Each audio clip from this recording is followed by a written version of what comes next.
एक महत्वपूर्ण विषय पर पार्टी की ओर से बात रखने के लिए मैं उपस्थित हुआ हूं। थोड़ा विस्तार से बोलूंगा, फिर आपके सवाल भी लूंगा। किसानों से संबंधित सुधारों को लेकर जो कानून बने हैं, उसको लेकर कुछ किसान संगठनों ने जो शंका उठाई है, उसके लिए चर्चा हो रही है। वो अपनी चर्चा की अलग प्रक्रिया है जो सरकार कर रही है। लेकिन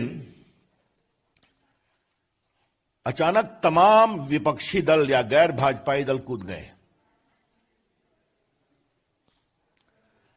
और आज हम विपक्षी दलों, विशेष रूप से कांग्रेस, एनसीपी, उनके सहयोगी दलों के शर्मनाक दोहरे चरित्र को देश के सामने बताने के लिए आए।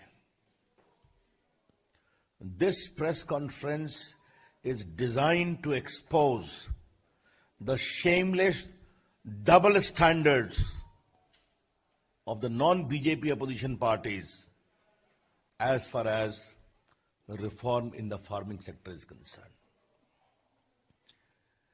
आज जो नरेंद्र मोदी की सरकार ने किया, यूपीए की 10 साल की सरकार ने यही कर रहे थे,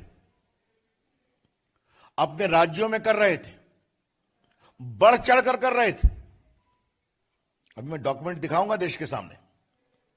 लेकिन आज जब इनका राजनीतिक वजूद खत्म हो रहा है, ये बार बार चुनाव में हारते हैं, लोकसभा के चुनाव में, विधानसभा के चुनाव में, नगर निगम के चुनाव में, तो अपना वजूद, अस्तित्व बचाने के लिए किसी भी विरोधी आंदोलन में शामिल हो जाते हैं। मैं स्वीकार करूंगा कि किसान आंदोलन के नेता ने साफ साफ कहा है कि पॉलिटिकल लीडर्स हमारे मंच पे नहीं आए। उनकी इस भावनाओं का हम सम्मान करते हैं, लेकिन ये सभी कूद रहे हैं क्योंकि हमको भाजपा के विरोध करने, नरेंद्र मोदी जी का विरोध करने का एक और मौका मिल रहा है।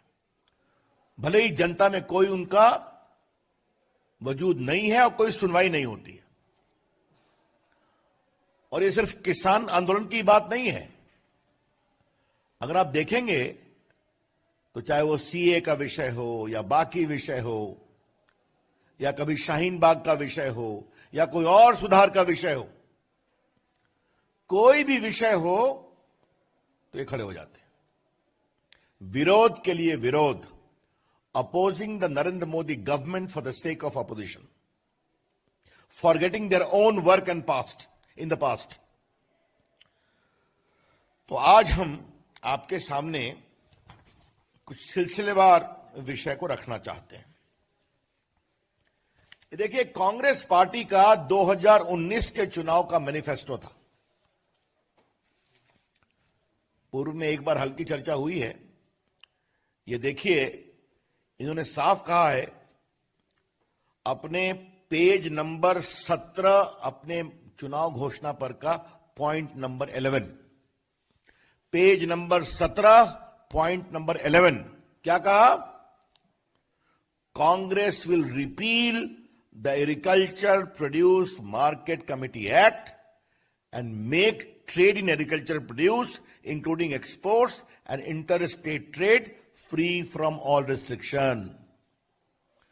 Congress party agriculture produce market act जो मंडी चलाते हैं उसको समाप्त करेगी और किसानों को अपने फसलों के आयात, निर्यात और व्यापार पर सारे बंधनों से मुक्त करेगी।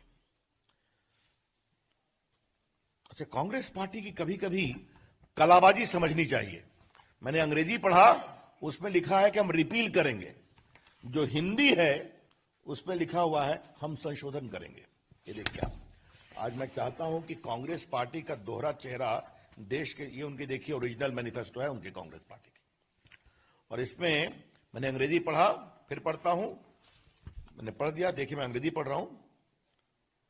Point number 11 page Heading 7, Agriculture, Farms and Farm Labor. Congress will repeal the Agriculture Produce Market Committee Act and make trade in agricultural state free from all restrictions. ये अंग्रेजी है. हिंदी में देखिए, कांग्रेस कृषि उपज मंडी समितियों के अधिनियम में संशोधन करेगी.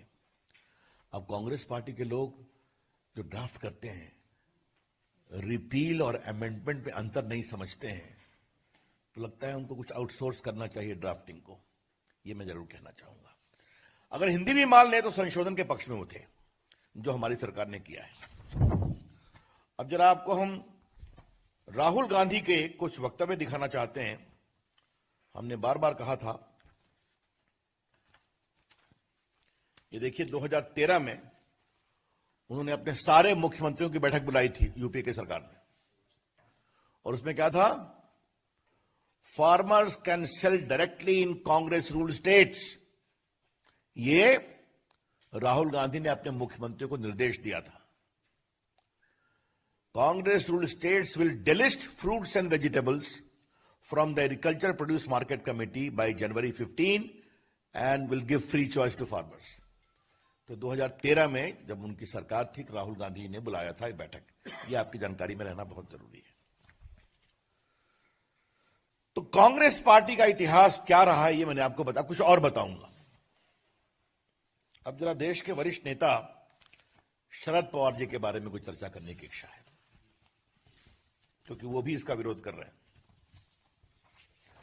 जब वो देश के कृषि और उपभोक्ता मामलों के मंत्री थे, एग्रीकल्चर एंड कंज्यूमर अफेयर्स, तो देश के सारे मुख्यमंत्रियों को चिट्ठी लिखी. अभी मैं आपको 2 चिट्ठी दिखाऊंगा जो उन्होंने 11 अगस्त 2010 को उस समय दिल्ली की मुख्यमंत्री शीला दीक्षित को लिखी, और फिर नवंबर में शिवराज सिंह चौहान को लिखी. देखिए, मैं एक पैराग्राफ पढ़ता हूं शरद पवार का. As you are aware, my dear Sheela ji, as you are aware, the agriculture sector needs well functioning markets to drive growth, employment and economic prosperity.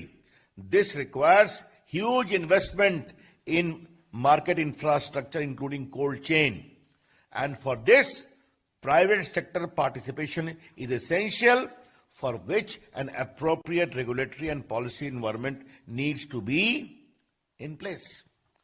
अतः इसमें मंडी एक्ट में बदलाव जरूरी है, प्राइवेट सेक्टर का आना जरूरी है, किसानों को कहीं मंडी में बेचने का अवसर मिलना चाहिए. ये सब इसमें लिखा हुआ है, और ये सब इसमें भी लिखा हुआ है.